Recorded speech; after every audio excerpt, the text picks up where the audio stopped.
আজকে আমি আর সোমেনদা চলে গেছিলাম হবিবপুর রেলবাজারে ক্যাটারিং করতে।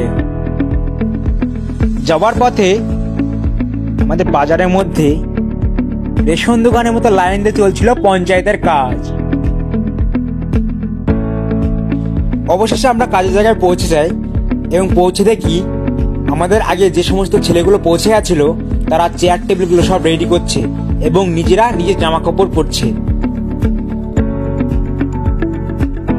এটা ছিল আজকে আমাদের কাজের জায়গা, আর এর পিছনে চলছিল রান্নার কাজ। আজকের কাজটি ছিল 1200 লোকের আয়োজন এবং দুপুরের শ্রাদ্ধ বাড়ি। খাবার যখন সব রেডি, সেই জন্য আমরা দেরি না করে এক একে সমস্ত খাবারগুলো আমাদের পরিবেশন করার জন্য গাবলাতে ট্রেতে রেডি করে নিচ্ছিলাম।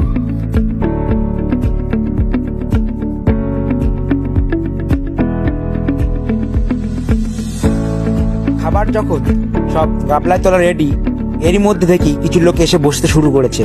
তাই আমরাও দেরি না করে আমাদের খাবার পরিবেশন করা কাজ শুরু করে দিই।